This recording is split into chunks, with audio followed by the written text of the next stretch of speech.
Yun nga pong ano, yung nga pong nangyari na itong suspect nung pambubugaw dito po sa mga babae sa Naga. Kumusta na po ang, sitwasyon niya ngayon, sir? Ano na yung kasalukuyang estado nitong suspect tungkol po dito sa kasong ito ng pambubugaw, Sir Angelo? Yung suspect natin ay kasalukuyan ngayong nakadetain sa Parlin, sa Central. Hinihintay lang natin yung commitment order nito kung saan ito malilipat, kung sa BGMP o di sa provincial jail. Ano po? Opo. Eto sir, para lang magkaroon ng konteksto yung ating ano, mga listeners natin. Kailan po ba ito sir nakarating sa inyong tanggapan o opisina, ang report na ito? And ano po ba ang ginawa nitong suspect, Sir Angelo? Oo, nagsimula ito. Namumonitor din namin ito sa dami kasi ng mga dumadating na mga walk-in complainant. Medyo na-delay kami. At isa pa, ito yung sinasabi ng ating mayor na mga nag-online. Oo, so nagkaroon kami ng surveillance at nag-ano sa kanila, tawag dito, in-engage sila. So nagkaroon ng transaction doon na ito nagsimula na magkaroon ng hulihan. Opo, opo, yan. So dahil dito sir, mula pakatanggap nyo nung report, ano sir yung mga hakbang na ginawa ng inyong team matapos nyo pong matanggap yung information na yon, sir? Nagkaroon kami dito ng cyber patrolling at yung profiling ng account noong suspect at nagkaroon na kami ng pakikipag-ugnayan sa kanya, kasama namin yung IACAT, yung ng DOJ. So nagkaroon ng pagpaplano kung paano siya ito mahuli, yung pag-avail doon sa mga ibinubugaw niyang mga babae. Opo. Ito sir, para lang ma-confirm, ang alam ko sir, 3 yung babaeng nabugaw niya. Tama ba sir? Oo, 3 itong mga babaeng na-rescue natin. Opo. And dito, sir, may mga na-identified po ba tayong, alam mo, persons of interest or subject of investigation, Sir Angelo? Sa ngayon, nagkakandak pa kami ng pag-iimbestiga kasi itong mga suspect na ito ay na-turn over muna sa DSWD. So nagkakaroon sila ng counseling, doon na kami pagtapos ng doon na kami pero may mga initial na. Pero hindi pa konkreto, nakapagbigay nito ng mga initial. So babalikan namin sila after doon sa ng DSWD. Opo. Palagay ko naman sir, nakausap niyo yung mga suspect. Anong sabi nila sir regarding dito? Itong suspect, ang sabi niya, itong nahuli natin, ang isa sa sinasabi niya, yung dala ng kahirapan. Yun ang alam niya na madaling trabaho para kumita. Opo. Dito sir, para lang ma-educate ulit yung ating audience, paano po ba ginagamit yung social media o online platforms sa ganitong uri sir ng insidente base po sa inyong mga findings, Sir Angelo? Ito kasi pinakamadali na sabi ko nga, para lang online selling lang yan kaya lang iba naman yung binebenta niya. So madaling ma-reach out siya ng mga kliyente, madali niyang mai-post o may offer. Yan sa madaling sabi, yung may offer, na nag-offer ng ganito. So yun ang ginamit niya ang social media. So yun ay nag-offer siya, nag-receive siya ng pera. So yun, doon niya nag-constitute ng trafficking in person.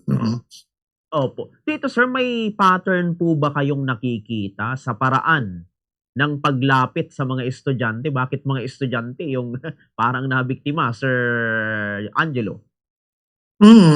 Ito namang yung iba alam siguro kung ano yung tawag nila. Kaya lang ang sabi doon, work lang. Hindi alam kung ano yung trabaho. Yun ang pagkasabi ng mga namin. Inoperan sila, napupunta sila sa ganun. Pero walang malinaw na kung anong gagawin nila. So, ang sabi, saglit lang ito, sa ganong halaga, yun ang ibabayad sa kanila. Opo. Dito, Sir Angelo, ano pong klaseng digital evidence yung karaniwang hinahanap po ng inyong team sa mga ganitong uri ng kaso, Sir Angelo? Oo. Ang inaano lang natin dito, yung nagpanggap na pusher buyer, yung conversation lang. ang hinahanap lang natin dito ng digital evidence na nagkaroon talaga siya ng offer kasi sa trafficking in person, a merely offering, nag-receive siya ng pera lalo na doon. So magpapasok na ito sa trafficking in person. Okay po. So ibig sabihin itong suspect, sir, makakasuhan ng trafficking, tama, sir? Oo. At yung trafficking in person natin po ay walang recommended na bail yan. No bail po yan. Opo. And ito, sir, diyan sa trafficking para lang ulit sa kaalaman ng ating audience, gaano 'to katagal ang imprisonment nito, sir? Ay ano po ito, wala po itong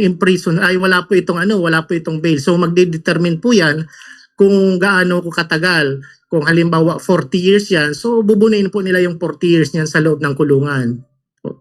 Okay, yun ano pala, mabigat pala itong, kasong ito. So ito, sir, dahil dito nakikipag-ugnayan po ba kayo halimbawa sa PNP Women and Children Protection Desk o sa iba pang agencies kaugnay dito sa kasong ito, Sir Angelo? Opo, yan po ay hindi lang initiative ng cybercrime. Kasama po natin dyan yung iyakat ng DOJ. Kasama po natin dyan yung Naga CPO, yung Naga Police. So ito po ay tulong-tulong na pagsagawa ng operation po. Opo. At ito, sir, maisingit ko lang, yung suspect, sir, taga-Naga din po ito, Sir Angelo? Ay yung natin, yung suspect natin, hindi taga-Naga, pero mayroon siyang inuupahan dito sa Naga. Ano po? Okay po. Yung mga biktima, sir, taga dito rin sa Naga, yung mga student? Mayroong mga nag-rerenta dito, pero kalimitan ito ay mga galing sa ibang lugar. Okay po, iyon. So dito, sir, sa part naman po ng sa mga LG or sa mga schools, paano po kaya yung process ng coordination po ninyo sa schools or LGU para naman sa ganitong insidente, sir? Oo, meron po tayo niyan ng mga tawag dito, nagkakandak po tayo ng mga lecture. Kaya lang yung iba po talaga siguro napapangakuan ng magandang kita sa kaunting panahon na hindi nila alam kung ano ang mangyayari sa kanila pag sila po ay nandoon na. So yun po yung pinapaano natin na pag mayroon tayong mga lecture dun sa mga school at sinasabi natin yung mga possibilities na pwede silang mabiktima ng ganitong trafficking in person. Okay po. At dito, sir, ano ba, may mga na-recover ba kayo, sir, sa suspect na mga gamit or anumang mga bagay na kahina-hinala, Sir Angelo? Oo, ang talagang inano namin dito yung cellphone niya, yung digital evidence since na ito ay cybercrime. Pero mayroon din kaming mga operation dyan, yung mga previous na may nakukuhanan talaga ng mga iba pang illegal katulad ng illegal drugs. So yun ang mga pagkakataon na nakukuha namin. So ngayon dito sa suspect, yung cellphone niya lang. Opo. First time ba 'to, sir, na nangyari ngayon sa Naga? Or nung mga nakaraang taon, sir, may ganito ring kaso dito? Mayroon tayo nung first quarter, mayroon tayo nitong nahuli din na ganito sa trafficking in person. So ngayon naghihiring na yung last year convicted na. So maraming talagang sa dito sa Naga, mayroong mga activity ganon.